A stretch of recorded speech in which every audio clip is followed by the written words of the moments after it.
You're listening to the Things You Don't Hear in Church podcast, a show where your hosts, Derry and Ethan, discuss the controversial topics often avoided by the church. They also discuss culture, society, and everyday goofs. And now, Derry and Ethan. Hello, everybody.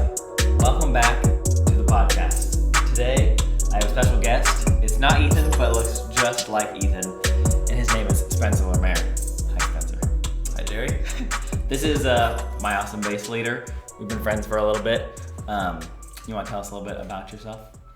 Yeah, so I've been in Honolulu for 10 years with YWAM. Nice. Moved here from North Dakota.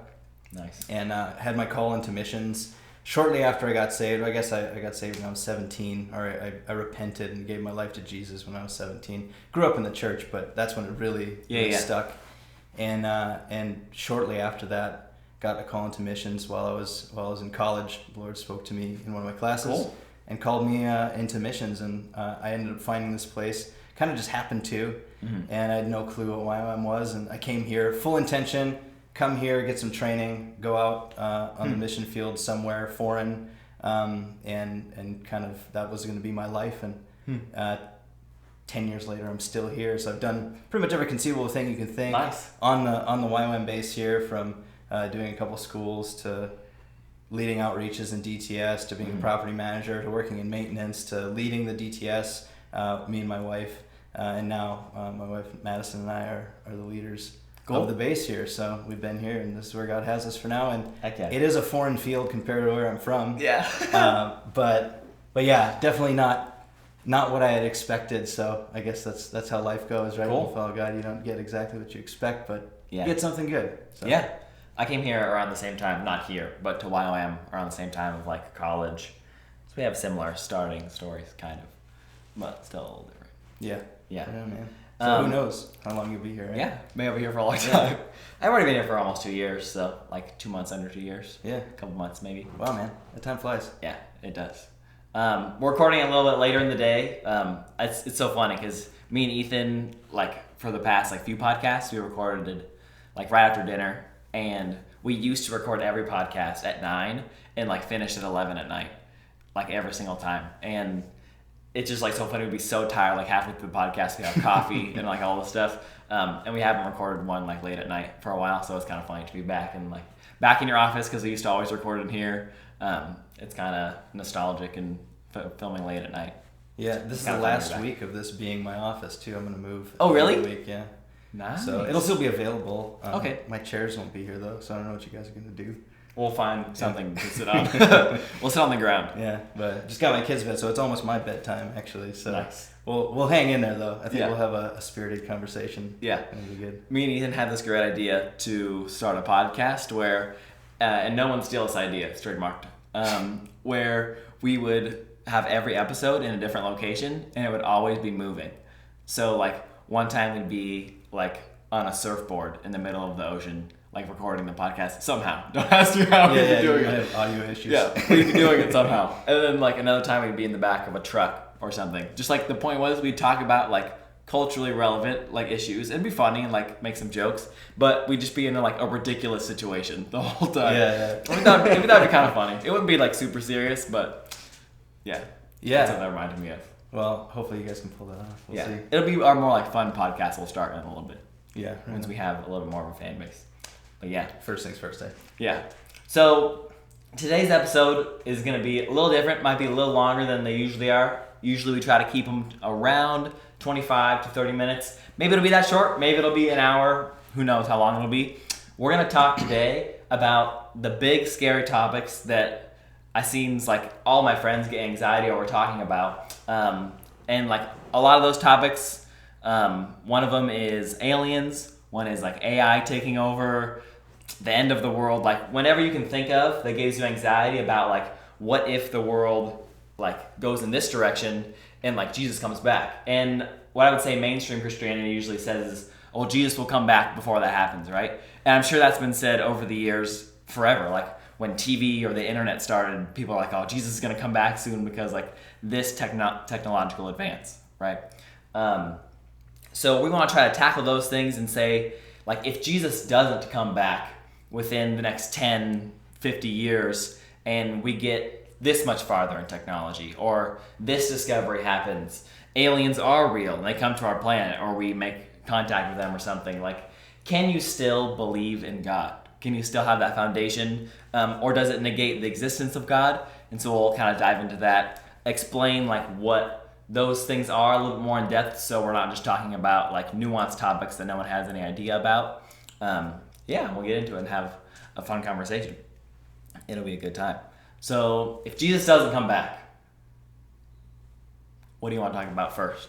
If any of those things. I think just while you're talking there, I just think about how it seems like ever since Jesus rose from the dead, ascended, gave the Great Commission to his disciples, I think almost every generation, every century has thought, this is it, it's going to happen in my life. He's coming soon. So it says in the Bible, right? He's coming soon, right? Yeah. John talks about it being like it's like the final hour, right? Yeah. So I think almost everybody has thought that it's ending soon.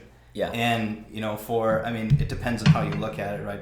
God's not slow. He doesn't tarry like we consider it. But for us, it's like, well, it didn't happen in those people's lifetime, or the next generation, or the next generation. And now we have, 20 generations, and it still hasn't happened. So I think it's like we don't really know, right, when he's going to return. And he even says, like, it's not for you to know. That time has been set. It's been fixed. And he changed the topic. I love in Acts where he changes the subject almost when they're like, Lord, when will this all be? Like, when are you going to restore your kingdom?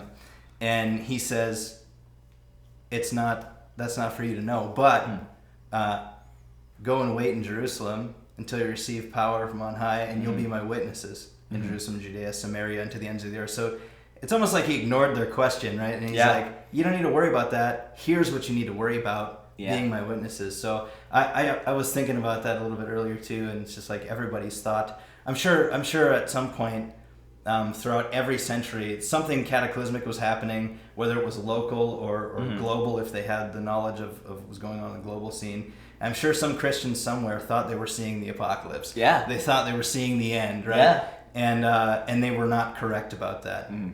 I do think, however, we're in a strange day, right? A different day. Yeah. And there are unprecedented technological advances that are happening now that are going to change the way that humans interact and we do things just forever. It'll be a really globally, not just on like a small scale. Yeah. Right? And for the first time ever, we're globally connected, and we can see all those things too. So,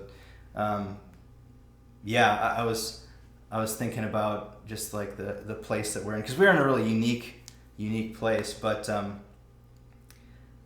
just thinking about like all of the things that are converging, and it does make you wonder like how long it can go, like how much further can we take it as people, especially people who don't believe in God. A lot of the tech stuff are from either materialist or atheist folks. They're the ones that are mostly involved in that. Doesn't mean that there aren't people who believe in God involved in that, but their goals. I keep on getting reminded of like the Tower of Babel situation, where they're like, let's build a great city for ourselves. Let's make a tower to the heavens, and we'll make a name for ourselves so that we won't be divided. And God says, in his wisdom, like, we can't let this happen. We need to come down and confuse their languages and spread them out, because otherwise nothing will be impossible for them. And he doesn't actually mean nothing will be impossible, but I think what he meant, and maybe this isn't theologically correct, but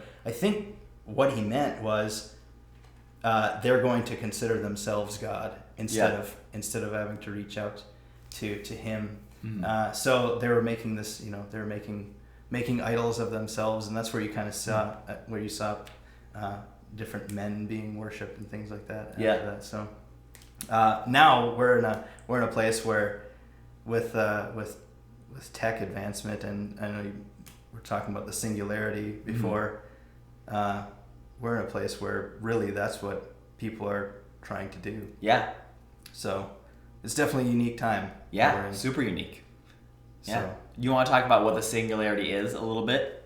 Yeah. So I mean, as far as I understand, I guess it was a term that was coined by someone I forget the guy's name, but it was coined by him quite a while ago, but it's most recently been brought up by certain folks that are in specific fields of study or technology. And the singularity is a convergence.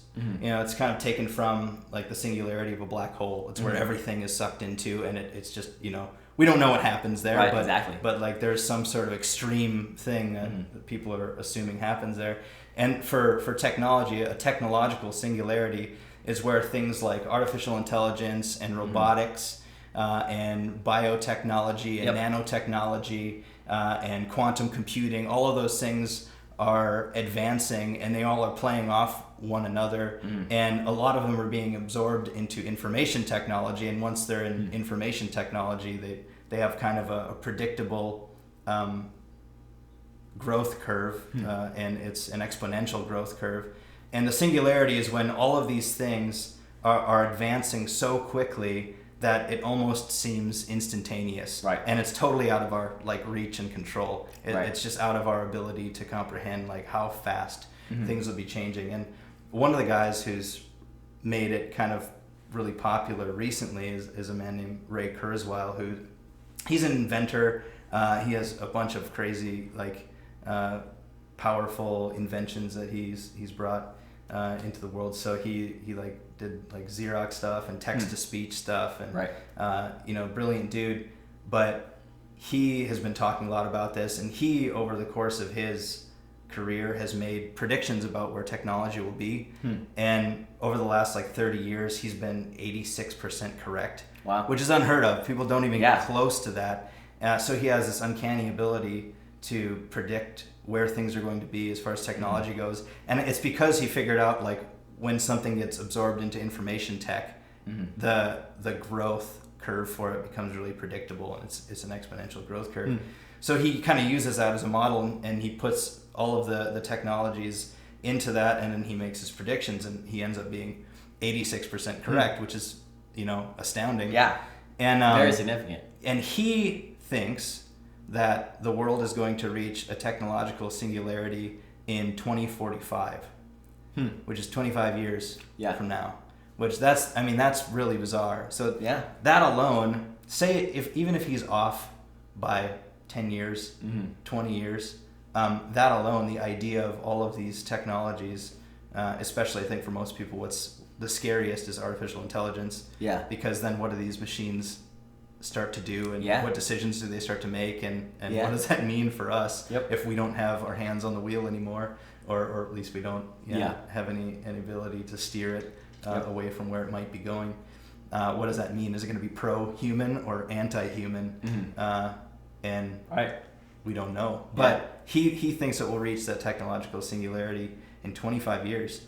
And you know, for most people that would be listening to this podcast right now, still going to be here. Yeah. So if that's true, then we're going to have, even leading up to then, we're going to see some really crazy things in our world. It's a little anxiety inducing. Yeah. And and I'm like, that makes sense. Because it's so unknown. And I think the whole idea of whether or not that's a pro-human or an anti-human thing. And some of the people in the field, like the AI field, are thinking that it'll probably be fine, you know, but they're all aware, like, it could end up going poorly. I've heard a bunch of those guys say it, like, they're like, I don't think it will, but it could. And it's like, well, that's nice, man. That's awesome. Thank you for saying that. So I even saw this one guy, he was talking about it, and he said that he thinks that it will probably eventually end up going south for humanity. But he's in the field to advance it anyway, because he thought, why not? Yeah. And I was very interesting, like, it has to be a very like humanist kind of view of like, this is the point, like the pinnacle of evolution, we're going in this direction. Maybe I don't know his worldview or his mindset, but like, if we're going there anyway, I might as well, like, if I have this passion, like, work towards it if we're going there anyway. Yeah. You know what I mean? Yeah. Well, I think that's what they think, though. It's just a part. This is a natural part of the evolutionary process for humanity, because really, if you're a materialist, which I think a lot of these guys are, and gals, not all of them are guys, but if you're a materialist and all there is matter, then what is the difference between your persona being on a machine and it being in you? You're just like a flesh machine, right? You're just a biological machine. And you're essentially a robot of sorts, but like, what's the difference? So for them, they're thinking this is just going to happen regardless. It's just the natural progression. And I think a lot of them would probably be of the mind that, well, if we don't work on this, someone else is going to. Right. So we might as well. I'm interested in this. I want to see these advancements. I want to make a difference. Hopefully, I can put a little bit of input in there that's going control a little bit, going to be good and have a good outcome. But they just don't know still what's going to happen, and some of them even think like that's probably going to end in a way that we're not intending. So and that's likely. Elon always said, or I've heard him say a couple times in interviews, that like biological humanity, this version of us, is the bootloader of AI. Like, we're the thumb drive that plugged it into the computer that gave it the system to do what it's gonna eventually flower into doing, if it ever gets that far. Well, that's a crazy. It's very interesting. Crazy view, right? Yeah, very wild. He has a very fatalistic view of the universe, which is strange, but whatever. Well, I mean, you kind of have to. I guess I would if you don't believe there's a God, and you don't believe there's a transcendent being, or you don't believe that there's a spiritual reality to life, then your options kind of run out, and all you're left with is fatalism. Like, either you're just going to expire and then not exist, or there's an eventuality. Say you can even, like Ray Kurzweil, they think that you're going to be able to back up your brain like your phone backs up at night. And you're going to be able to store your memory, and then biotech stuff will be so advanced that we'll either be able to cure all the diseases or just give you some sort of bionic thing if you have a part of you that's messed up, or grow an artificial organ. Like, we already can do stuff like that, where they can grow things in a lab and grow tissue, or they can do genetic modification stuff. Like, I mean, by the time it gets to like a technological singularity, their idea is that people aren't going to die unless there's some sort of, like what Ray Kurzweil says, unless you're hit by the proverbial bus, and you just end up not, because it's sudden, it's an accident, and you're not there anymore. But as far as disease and sickness and like scarcity is going to be gone, so that's not going to be a problem. People aren't going to have to fight for food. We're not going to have any. Well, the idea is that we're not going to have any issues with killing each other because we have all we need. But I think you and I both know that people don't only fight over resources. So I don't think that's probably going to be the case. But their idea is that you're never going to die, and eventually you can just upload your brain, your consciousness, whatever that is. You can upload your consciousness onto some sort of platform, and you can be inside of a robot, and you can move forward in that way. But even then, eventually, something big from outer space is going to come and hit the Earth, and it's probably going to be done away with. But the hope is that at that point, because of the tech advancement, we can be an interplanetary or maybe even interstellar type species. 2 civilization. Which is Elon's thing, right? He wants to be interplanetary, and go to Mars, which it's very interesting. I'm actually kind of excited for them to try to do that, because I think it's really cool. Super cool. I think that's going to be hard to do. I don't know if it's going to work out or not, and God bless the folks that are trying to go. But I think it's very interesting that these things are so hypothetical, and they seem like so far out there. They're like the things of science fiction, but they're the most popular like movies and shows. Like, I don't know the name of a lot of these, but I know there's one on HBO called Westworld or something like that. That's all about AI and robots and like simulation and stuff like that. And it's like, I think their most popular show besides Game of Thrones. And then Netflix has one that's super popular. It's called Carbon something, like Altered Carbon or something, which is all about like biotechnology and basically backing up your soul or your memory or your brain into different like biological skins basically. And it's just funny to me that all these things are so like kind of out there for us, but they're the mainstream, like they're the most popular thing we like to watch. Is like whether it's for the horror reason or just for like the intrigue reason or whatever it is, like we love to consume it, even though if you like ask people, they'd probably be like, it's never gonna happen. Or maybe they're just saying that to be purposely ignorant so that they don't have to face like the fear of thinking maybe those things are gonna come and not facing like the reality of what actually exists. Am I all there is, or is there more? Which is very interesting. But maybe let's like take this out of the hypothetical, the like maybe these things could happen, because so many like smart people talk about these giant topics all the time. Like Elon and Stephen Hawking, they always say like this is absolutely going to happen.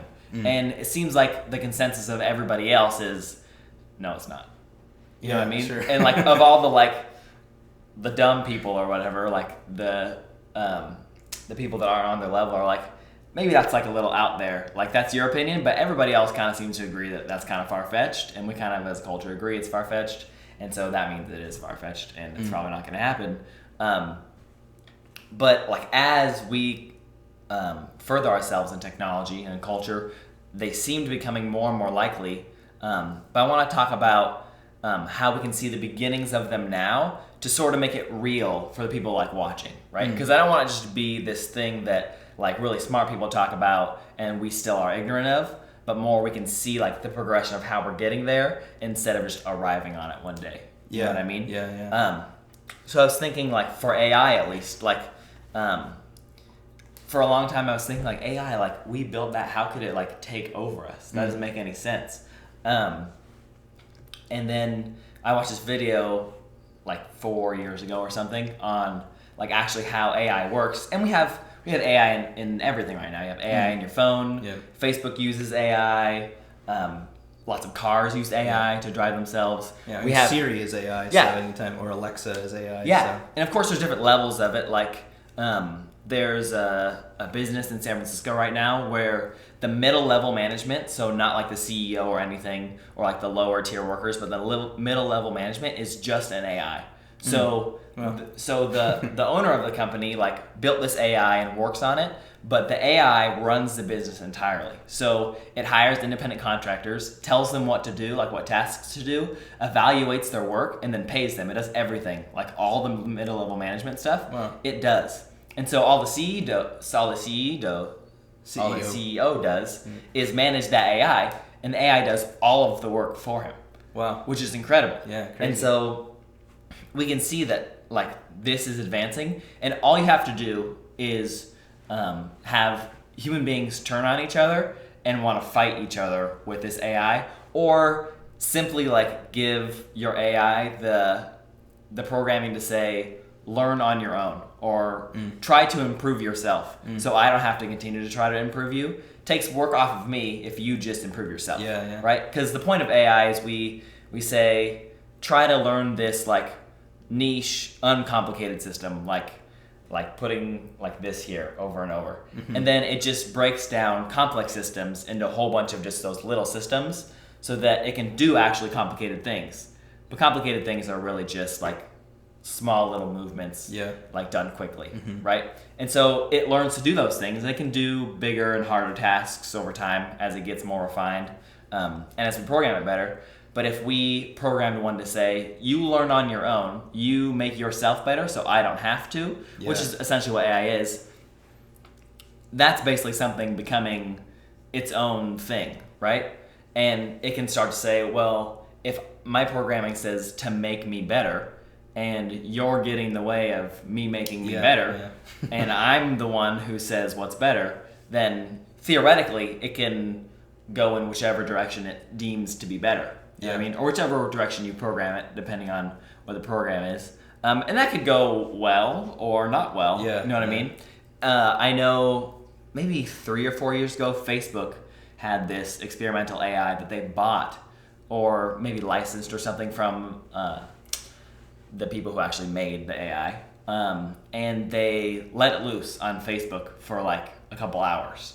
And so they just wanted to see how it would learn, like to see if they could use it and stuff like that. And within like the hour, the AI had like created its own language that they couldn't understand, and was communicating with itself and like learning outside of the restrictions that it had they had programmed into it. So it had basically become sentient on its own, of making choices outside of what they have given it, and started to do its own thing, right? They programmed it to say, you learn like the best way you can and you make these decisions, and that's what it did. You know what I mean? So like as that as an example, like we're not necessarily far away from these like sci-fi things happening. You know what I mean? Yeah. Like that thing is something that's happening right now that could be a very real future 5-10 years down the line. Yeah. And the same thing goes for like integrating technology and biology, right? Like we already kind of do that. Like you wear a smartwatch, a lot of people do, and that tells you like what your food does to your body, how your workout like affected your body, the kind of sleep you got that night. Like there's not a lot of differences from that thing being on your wrist and that thing just being in your body, right? It's already an extension of who you are. My phone's already an extension of who I am. It's just not like glued on my hand. You know what I mean? Like Absolutely. Like we could say that it changes something to have it like in my wrist or something like that, but besides its permanency, it does technically the same thing. And it's with me basically the same amount of time. Yeah. You know what I mean? Yeah, and there's certain things that we do that for some people like would freak out about, and then other things that seem acceptable. Yeah. So, for instance, if you're talking about biotech stuff, a lot of it is for the sake of health. Yeah, absolutely. And extending people's lives or dealing with problems, whether they have organ failure of some sort or they have some sort of disease or sickness. So we already put pacemakers in people, and that's keeping them alive, and it's artificially keeping them alive, and everyone accepts that as a viable thing to do. I don't know anybody who I haven't met anyone who said no, you shouldn't give that person a pacemaker, right? So it helps their heart beat for another couple of years. They're gonna become a cyborg, however long, But I think what ends up being different though about where we're headed is the smaller and more complicated and smarter things get, then it becomes this like weird unknown thing. So I mean, even like Ray Kurzweil, the guy, he talks about your phone is already a brain extender, right? I mean, you have so many things that you do with your phone, and it's outside of your body. It's just in your hand all the time, but you're looking at it and you're communicating with that thing. There's information going into your brain from it. You're inputting stuff into it, and it's a brain extender. You have like the wealth of human knowledge, right, that we've amassed as people in your hand, and you can search whatever at any point, and we're really fast. To those things. We just need to take an intermission. All right. And we'll be back in just.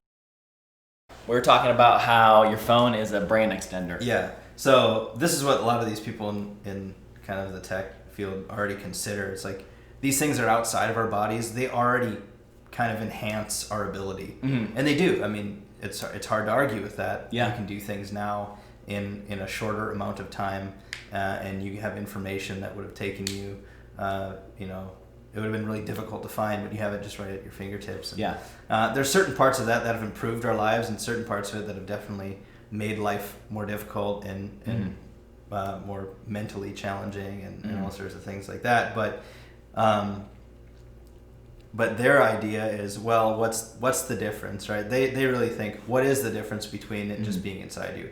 And one of their things is, well, eventually there'll be like nanobots that you can actually inject into your bloodstream that will go throughout your body, and they will, whether they're for the purpose of repairing something inside of you, like a medical issue, or being a brain extender, and going into your brain and integrating with your own synapses and all that stuff. Right. They talk about that. And a lot of people, when they hear that, like, no, there's no way. There's like no way. And this sounds far-fetched. And we're a ways away from anything like that being possible. But these guys are saying, like, no, in 20 years, that's going to be something that's right at the door. Yeah. And experiments like that go on all the time. Yeah.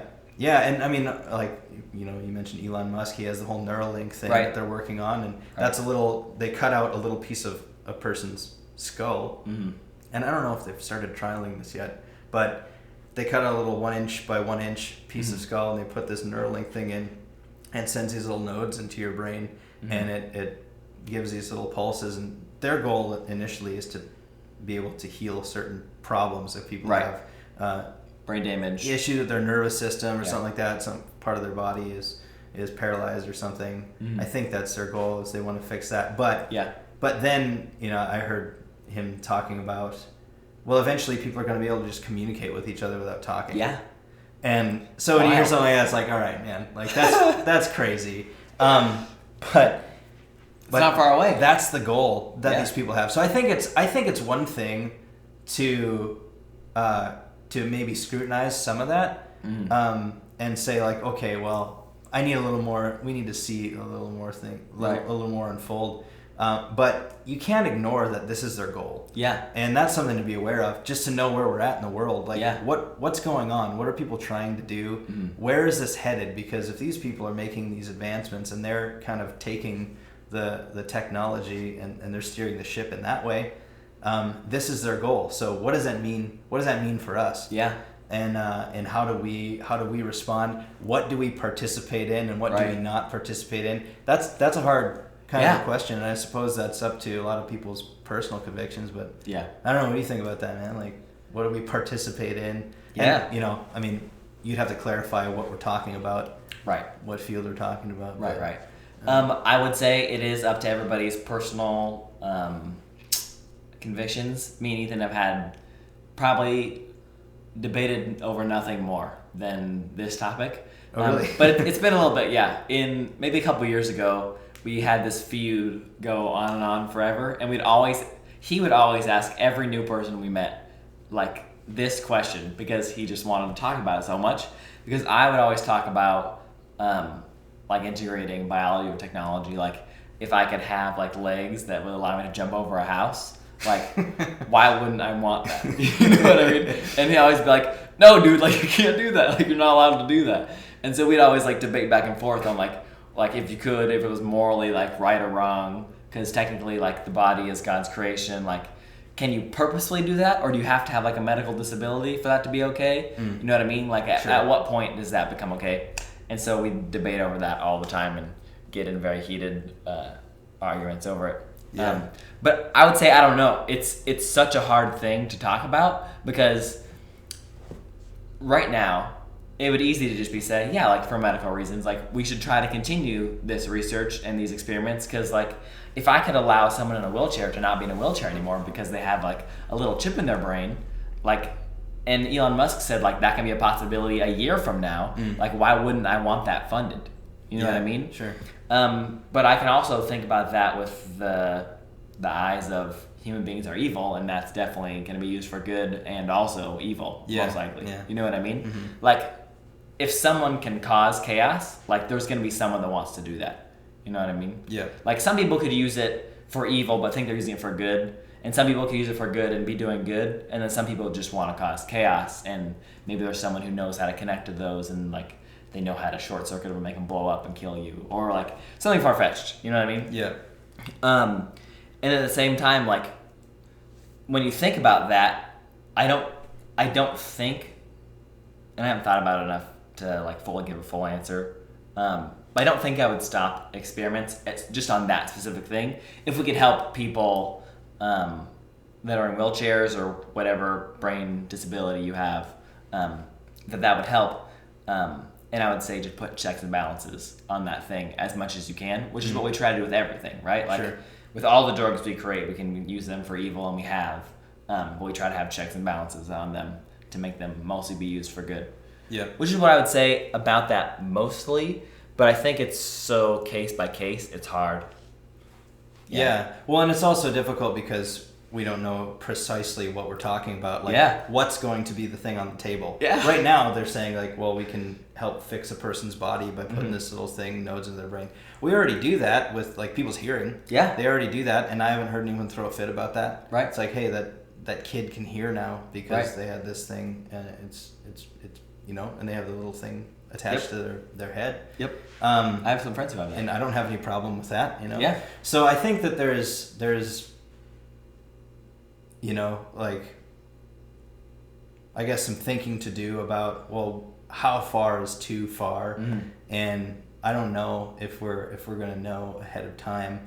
But I think that Yes. that's why I would always stress really being connected to God and knowing Him and being able to interact with Him and hear Him and understand His ways and with whatever He's revealing to us, right? I mean, all that stuff has to be revealed to us, but yeah, like there's at a certain point, if people just back up and say, well, we're not going to participate in any of that, it'll be a situation like how the Amish don't participate in a lot of like technology stuff, and they slowly kind of different Amish communities will do different things, right? But for the most part, a lot of people that are Christians don't see it necessary to not use electricity or not use modern technology that we have.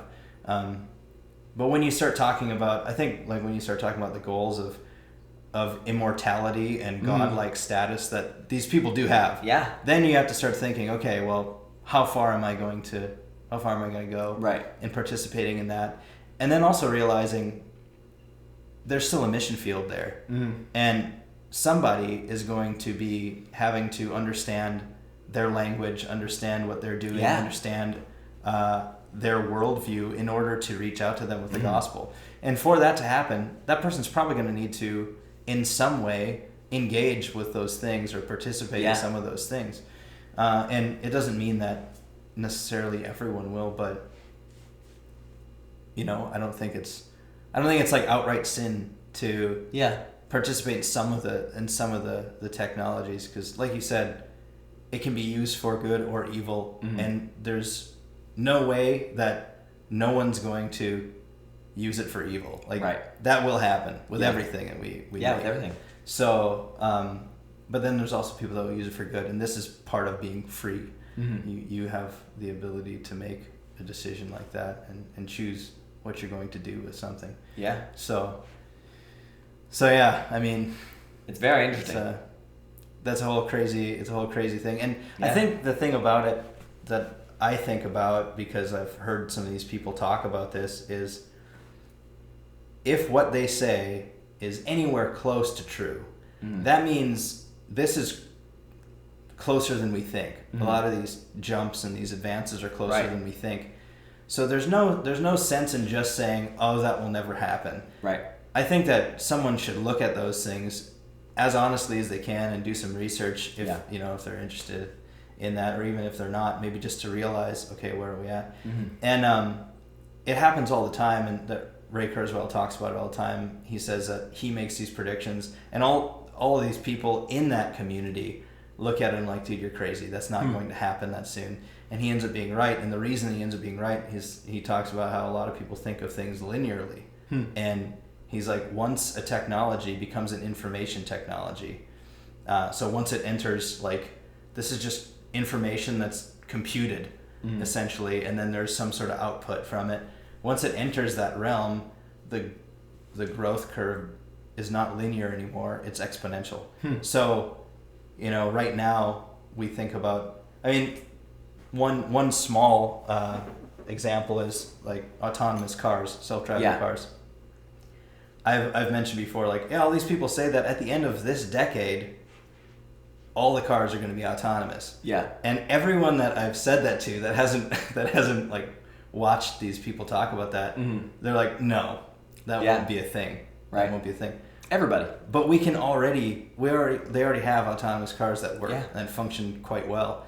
And so they have some bugs to work out, but every time a Tesla is driven, it is collecting data. And there's millions of miles a day being driven in those cars, I'm sure, all over the world, and they're collecting data and they're updating and they're making things better. And Waymo is the big one that had the self-driving cars that were pretty successful. So there's different people that are working on this stuff. And it's really not far-fetched to think that by the end of this decade that our vehicles are going to be autonomous. We can already do it. I mean, it's almost unreasonable to think that they couldn't be. In my mind. And like, it just will keep getting kind of better and better and faster as well. So so I think those things, I think they're good things to think about, but they're not things that we should be worrying about I agree. or like afraid of. We do need to know where we actually stand on that. Yeah. You know, and if if like some of these things start to happen and AI is really taking off to a point where it's out there noticeable and people are starting to get freaked out by it, well, what do we do? Like, what do we respond to that? What if it happens that we're seeing this exponential growth start to really pick up? I think it'd be better to be ready beforehand than to just be like, absolutely, freaking out because you didn't know that this was coming, and then, you know, do you hunker down or do you go to work? And I think that it kind of comes back to what Jesus was talking about when his disciples asked, when will you come? Like, when are you going to establish your kingdom? Is now the time? And he said, it's not for you to worry about. That's set. And what you need to do is be my witnesses. So I think for us as Christians, all this stuff is possible. These people are working on this stuff. I think that it might be good even for some people that have some objective morality to be injecting some of that worldview into some of the artificial intelligence, because they're going to make the artificial intelligence. No one's going to stop that unless there's something really cataclysmic that happens to the earth, and all of our tech gets taken out in a really crazy event, which that would offer its own challenges. But I mean, we would get back on. We would get back online. We would build this stuff back up. But unless something like cataclysmic happens, and like, unless something like that happens and it stops this progression, the progression is going to happen. They're going to make these artificial intelligent machine learning capable computers, and they're going to keep growing, and they're going to get better, and they're going to get better faster than I think we are ready for. So who's giving them the worldview? That's kind of the thing that is interesting about it. So this question I have, it doesn't seem logically like a lot of these things negate the existence of God, right? But so often, this is my natural response, like when I think of humans cultivating like several planets, like if I watch like a space movie, or if like you watch like Avengers or something like that, right? There's just so much like far out things. I think very deeply during movies for some reason. It's just what happens. And I'll think in this like reality, like how could God exist? Like if they're having like intergalactic wars and stuff like that, you know what I mean? And then I like also maybe like closer, like if AI takes over and like we're like the minority now, and like there's this higher evolution or whatever of like sentient robots, like how could God exist in like a dystopian future like that? You know what I mean? Why do you think that is like the knee-jerk reaction for us, like fear that like our worldview is incorrect if something that massive happens? Because for me, logically, God can still exist if any of those things happen. Right? We've had plagues that have wiped out half the human race before. You know what I mean? When the human race was much smaller, but we've had massive things happen that have wiped out a lot of people before, and it hasn't been the end of the world, right? And so something just as massive as one of those things happening doesn't defy the reality that something has to be eternal. Right? Something has to be infinite, you know? It's either matter or it's God. Like, those are your two options.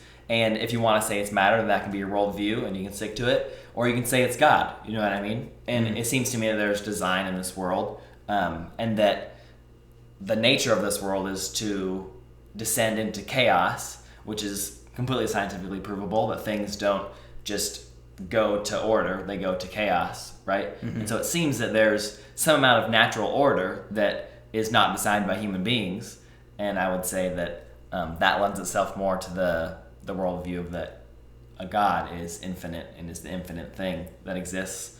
And I don't think that is negated by like a world that's so different from the one that we live in now, with like so much change, you know what I mean? But why do you think like fear is the first reaction of thinking of something like that close? Like if we colonized Mars and like we have intergalactic travel and like all these things that seem so like far-fetched. Yeah, well, I think anytime there's something that's super unknown, people are typically afraid, or they have a reaction of fear to it. And I think the fear part that we deal with is you know, from our worldview, like the biblical Christian worldview, that's part of what happened like in the fall and in the order of the world, and the fact that we have kind of this cosmic battle that goes on, and there's some sort of realm that there's an enemy of God that's operating in. There's some sort of realm that angels are operating in, and they somehow intersect and overlap with us. And one of the tools of the enemy seems to be fear, right? Because God is constantly, throughout Scripture, whether he's delivering the message through an angel or through a prophet or he himself, he's constantly saying, don't fear, don't be anxious, don't worry. He's constantly saying that. And there's good reason for that, because the primary problem that we have is we lost trust in God, or we distrusted God, and we lost our security, right? So we're super vulnerable. We're super vulnerable beings and people. And we realize that about ourselves, even if we're not thinking about it. And people often have kind of crisis when they are faced with like the idea of mortality. And that's because we have this insecurity when we're not connected to God, or when there's something that's, you know, it's an unknown thing. It challenges our faith. It challenges our trust in him. And the enemy is constantly trying to grind away that trust in God. He's constantly trying to do that to the whole world, to humanity. I mean, this whole COVID situation is one of those deals. Like a lot of people like wow, like the things that we thought were secure no longer secure. And there's a lot of fear. There's still a lot of fear over it, and it's been going on for months now. And you know, it's just, this is a part of this kind of spiritual battle that we're in, and we're not necessarily aware of everything that's happening in that regard. But I think that when it comes to like unknown things, there's that insecurity and our mortality that comes up to people's minds, and there's something about it when it seems bigger or larger than life, or like this is out of my comprehension or beyond my grasp. It does seem to kind of challenge like our belief system, because we're like, wait a second, but yeah, I believe in God, and he's supposed to be the biggest thing. And yet this thing, when I'm thinking about it, it seems so big. But really, when we think about who God is, if he is an infinite being, which he has to be an infinite being, and he is an infinite being, and it says that he is spirit. We don't even know what that means. You know, we don't know what a spirit is. No one knows. No one knows what consciousness is, which I think has something to do with spirit. But no one knows what that means, and yet most people don't freak out when they think about how big God is, and yet he's so massive and so beyond our comprehension that it should be something that we have some fear over. It's like, that's why the fear of the Lord, right, is there. It's actually translated as terror in some cases, and like the thought of who he is should make us afraid, because he's just like, we can't grab it. It's just beyond what we can grasp. Can't comprehend it. And I think with some stuff like this, it's obviously not as big as God, but when it's beyond what we can grasp, or beyond what we can kind of control in our little world, and we think like, these things, these artificial intelligent things could come in and mess up my life, or mess with my family, or let's say there's aliens or something, right? And people are afraid. A lot of people are afraid of aliens because it's unknown, right? It's foreign. It's we have no framework for what another being like that from somewhere else would be. And there's this reaction of fear, because it just seems like we can't control any of it. And we like to think that we have things under control, even when we don't. Absolutely. And I think that's probably playing into some of that stuff, right? I think there's a great example of that on a much smaller scale that almost everybody goes through, especially nowadays, where we're talking about like on a grand scale of your worldview being challenged by something so large as like a cataclysmic like world change. But when you go to college is the main time for people to fall away from the Lord, right? Like you think, at least like I thought, and I know all my friends thought, like when you go to like your worldview, when you go to college, like you got it figured out. and you go and something is challenged in your worldview, and it was something core, maybe not like God's existence, but like something your parents grew up teaching you, or an authority figure grew up teaching you, and it turns out that they were wrong on that issue, right? Or someone presents a whole new worldview to you, and you think, maybe everything's wrong. You know what I mean? Like, if this thing that I learned from this trusted person that taught me like most of the things that I know was actually not true, but just like their best attempt at finding truth in this area, whether it be like politics or medicine or something like that, how can I be sure that like that my whole world is what I thought it was? You know what I mean? Yeah. And you just scratch everything. I have so many friends that were like way over here in like how they grew up, and then they just went like as far as they could to the other side, right? Because all of a sudden what I thought was true isn't. And so I'm just gonna go all the way over here because this isn't safe anymore. Yeah. Right? Sure. I need to find like what's true, and so I'm gonna go all the way over to the other side. And I think that's sort of the same of what you were talking about, of like, this is more of like a large scale, the world changing. Like, if this big world change happens, like, is anything I thought was real really real? Yeah. You know what I mean? And I think the best way to combat that is really, really knowing what you believe. Like, the same way of really knowing how to combat like going to college and having your worldview tested is having it tested before you go to college. You know what I mean? Like, testing yourself and saying like, have I really like wrought through all of these things and well thought through my worldview so that I can answer the questions that are going to come up for myself and like in the problems that I'm going to face, right? Yeah. So I know for me that like, no matter what happens to me in my life, no matter what cataclysmic thing happens, small, big, whatever death happens, whatever like emotions I go through, I know, and I always come back to this almost every day, what we already talked about, that there has to be something that's eternal, and it's either matter or it's God. And if it's God, which I think I've proven to myself, then he has to be a God that communicates. And the only God that communicates that I can see based off of our humanity is Christ.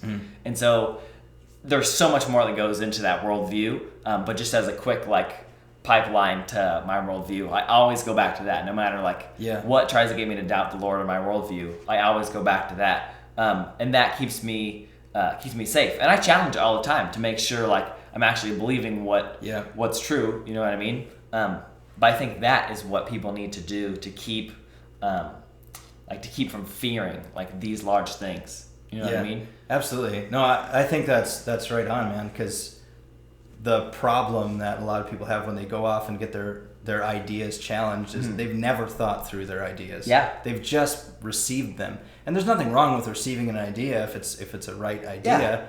But you're so susceptible to being deceived if you don't know why and you don't have good reasons. And there's a variety of things. It's not just the logical reasoning, but there's your whole being and humanity and reality that's hitting you in the face every day. And all those things that they go into, they need to be taken into account.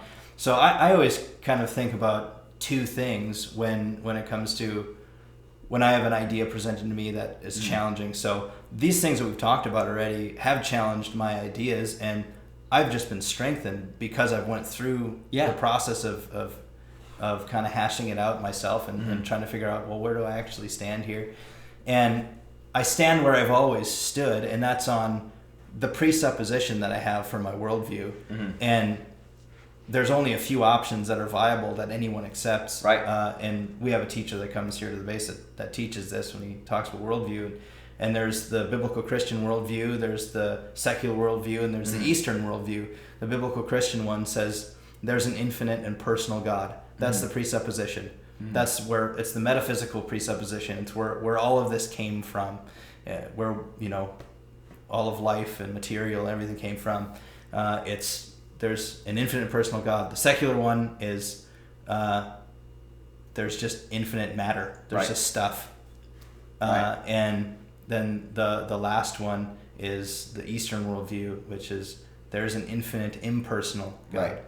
And when you look at, if you take that as your building block and you follow it out with all of the things that we see in life, all the things we can test and measure and observe, and all the reality that, like I said, hits us in the face every day when we wake up, the fact that all human beings value certain things and they're drawn to certain things, you know, every movie is about love and heroism. Right. It's like there's nothing else. There's no other movie. Unless it's just complete nonsense to make you laugh or something. But even in those ones, there's usually some love and heroism. Yeah. And there's something about sacrifice, and there's something about love all over the place. And it's always relationship focused. I mean, there's no movie that ends with all of the relationships falling apart and anyone feeling good about that. Right. You know? I don't even know if they've made a movie like that. Yeah. But so there's something to that, and then like the option between things having no rhyme or reason or organizer or one who set them in order versus there being a being who set these things in order, whatever the nature of that being. I mean, he's infinite, so it's like we can't even say like who is God? Like, we see his attributes, he presents his attributes, and Jesus is the image of the invisible God, so we know what he's like as far as we can grasp. Yeah. But what he actually is, I mean, it's so beyond us. But God versus no God. I'm going with God. Everything in my life, all the reasoning, all the things that I can come back to the building block and say there's an infinite God. And then I can also come back to the building block and say there's a personal God. And it's not just an infinite impersonal force. Yeah. But there's an infinite and personal God because we have personality, we have relationship. All these things come from him, and that's part of our as part of the image of God in us, that we value these things, I think, anyway. And so before we go on really fast, yeah, we just gotta take one more really quick intermission. All right, man. We're back. Yeah, so I was saying, we're gonna go with the personal God. The presupposition, that's kind of like the foundation that you're standing on as far as your belief, the structure of your belief. Your foundation is your presupposition. Everyone has to have one, and everyone takes that by faith. Yeah. And there's not another option, because you can't be 100% positive, because you don't have a big enough brain to be 100% positive about that. So there's a portion of unknown and mystery in it, and you take it by faith. But those are the three options, and the one that makes the most sense by far, and you can trace everything back to and say, yeah, this is consistent, is the idea that there's an infinite and personal God. Right. So that's the first part that I stand on. So whenever one of these things comes up, say we're talking about artificial intelligence taking over the world, in that apocalyptic scene, or we're talking about there being some sort of thing that manifests itself as an alien. Those things, though I may not necessarily believe that's probably what that is, or there's more than one explanation. If there was like a UFO or an alien, there's more than one explanation than the Hollywood version of a space alien from a different planet coming to you. There's other explanations to that too. So you don't necessarily take that at face value if something like that were to happen, but there's more than one option to consider. But if you have an infinite God who everything has to exist inside of this God in some way, because if he's infinite, that means nothing is outside of him, so everything's inside of him, or exists. I don't know how that works, but nothing is outside of him, within his parameters, boundaries. Then anything that comes up technically would still fit in there. There. Anything that you could be perceiving in the moment, be like, okay, I'm not exactly sure what this is, but this doesn't dethrone the infinite God, and it doesn't actually challenge him. It might make me rethink some of the things that I've held on to or believed, but I can still come back to my presupposition no matter what happens on this earth or outside of this earth, or in whatever dimension. And I can say that it doesn't necessitate me throwing out the idea and the belief that there's an infinite and personal God. So that's the first thing. And then the second thing that I stand on is I know this God. He's not just this theoretical, this huge, large being, and I have a theoretical relationship with him. I have a real relationship with him, and I know him, and he communicates with me, and he gives me revelation when I read his word and when I pray. And I've had experiences that are inexplicable, experiences, miraculous experiences, and it wasn't anything I did. It was God, and I have a bunch of church history to back that up too, and the Bible to back that up, and a bunch of Christians on the planet right now living with and knowing this God, and and there's so many things that they would all affirm that are the same about this God. He doesn't change, and he's good, and I know him, and I've had experiences with him. So there's a shared global experience, right? Yeah, Christians. yeah, for sure. In a sense, I mean, like, people will see different things and have different measure of revelation of him, and it's always the case that we don't all hold all of the correct beliefs, you know. So there's, and that's another thing about it too. It's like you get one of your beliefs challenged, so like that makes sense. You have a belief challenge because. When are you going? I mean, you're going to be able to hold on to all your beliefs right now until the day that you die, and not ever give any of them up. Some of them are wrong, and some of them need to go. So you need some of them challenged. But I think that it makes it more necessary to be certain about the things that are most important. And from a kind of a rational way, believing that there's an infinite and personal God, and holding on to that presupposition and saying, like, okay, I've thought that through, and no matter what a person says to me, it's not going to dethrone that idea. It's not going to take him out. It might mean that I need to reconsider how I navigate my life. Could mean that. But then I also have my personal, legitimate living relationship with him. Yeah, and absolutely. And he is life itself.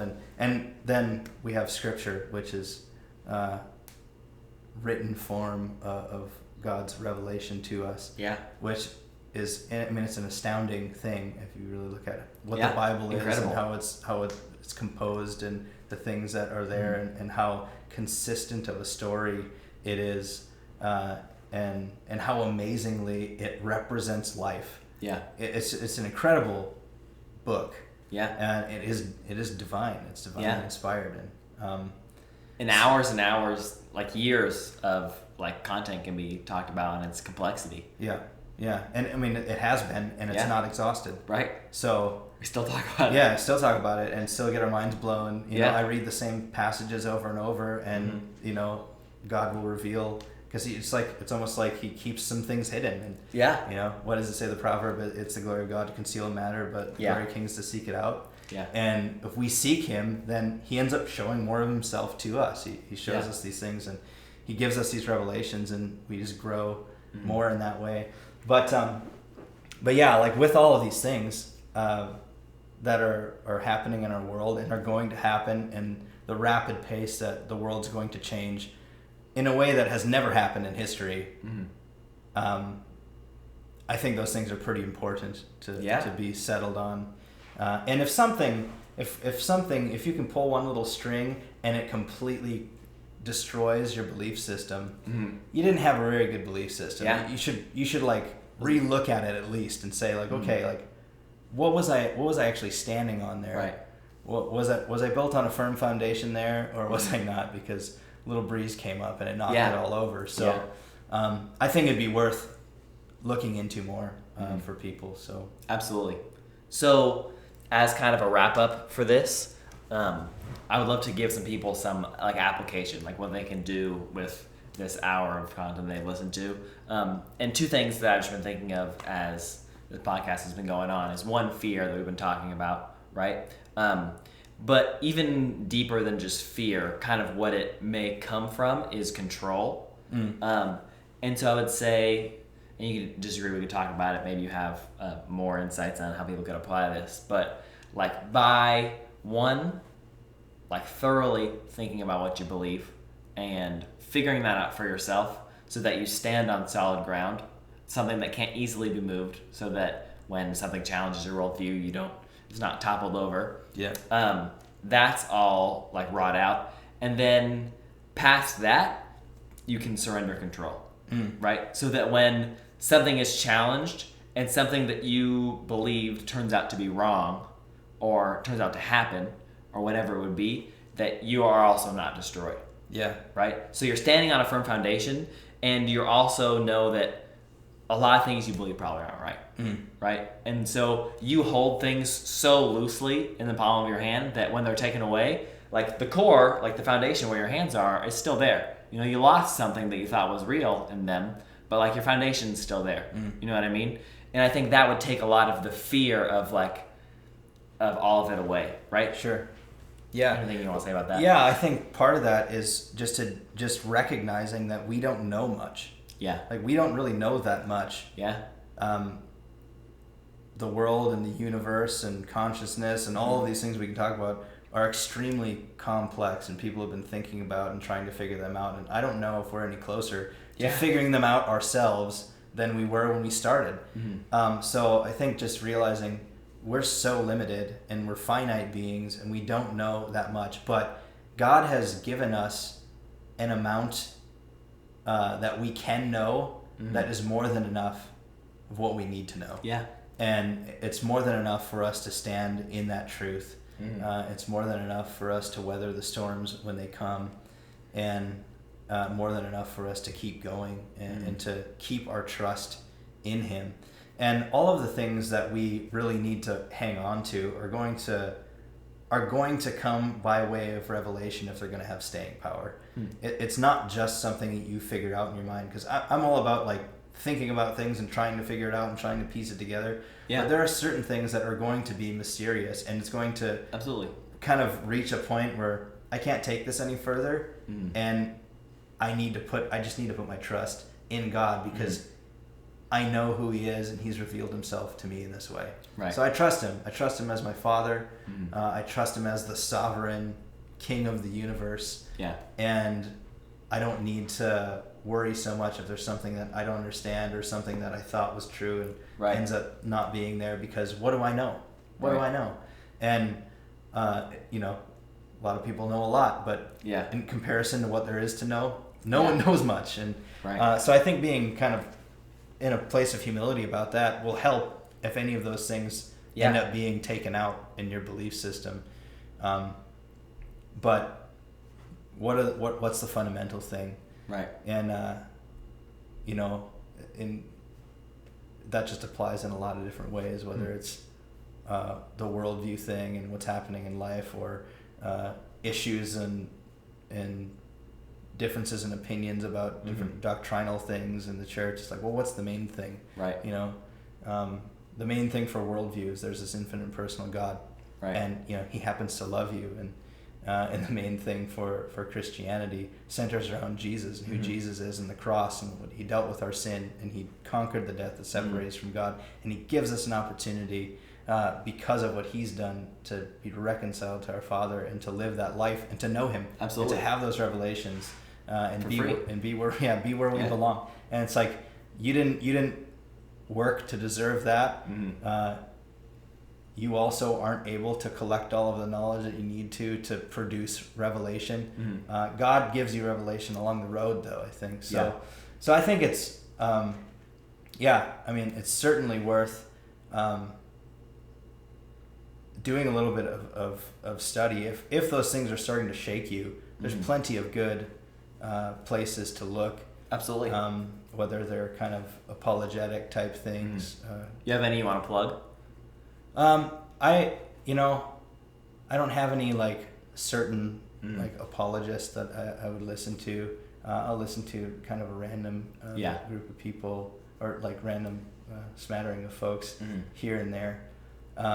But one thing that really set me up to kind of navigate arguments, and this actually helped me when I entered college, was Greg Koukl has a book called Tactics. Yeah. And it pretty much talks about navigating conversations and arguments and figuring out where there's a flaw in an argument. Yeah, I have it. And it's a really good book, and I actually still think in some of those ways. And I've read the book like 3 times and taken some notes on it, but I still think in some of those ways when there's someone who someone presents a challenge, and I'll first kind of take it through, like, is this even a viable challenge to my belief, or am I just getting like baited into a nonsense conversation? Right. Does it hold any water? Does their claim end up defeating itself? Right. So I think that had been helpful for me. But as far as like the other stuff goes, I mean, like Francis Schaeffer has a bunch of worldview stuff that's a bit more complicated and yet gets down to like fundamental things. Ravi Zacharias, is always a good. He always kind of brings the heart into it. It seems. I really appreciate. He does that really well. How he presents, or how he presented stuff. He's passed this year, but I know Frank Turek's a guy I listen to a lot who goes into this up a little bit. I listen to him a little bit. Also, William Lane Craig. Yeah. Yep. So those people are good if you're looking for worldview stuff or kind of answering those hard questions. But nothing in my mind, none of that is going to replace experiencing God yourself.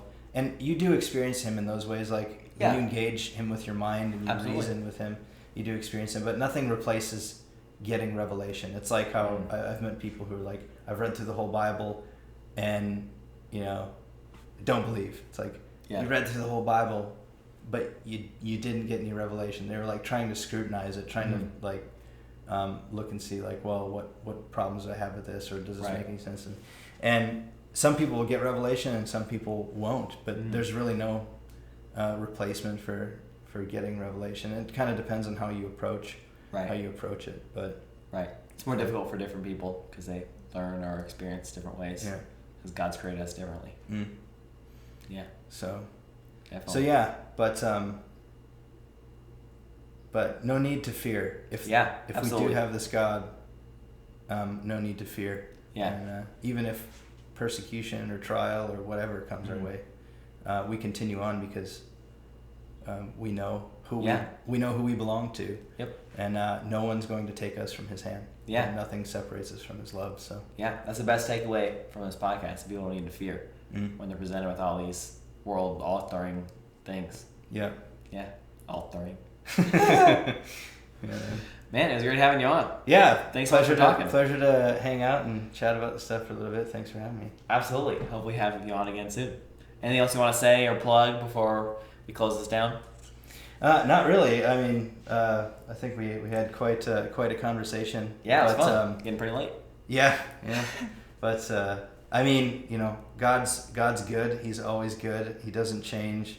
And even if a UFO shows up in the sky, even if we have AI robots that are changing all of the way that we do things in life, and things are getting crazy, even if governments become tyrannical, which has happened, even if any of that stuff happens, it doesn't change who he is.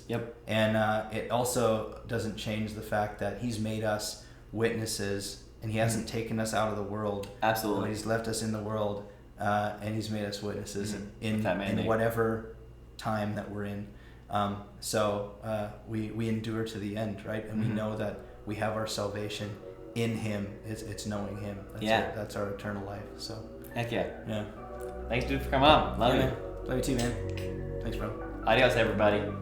See you next week.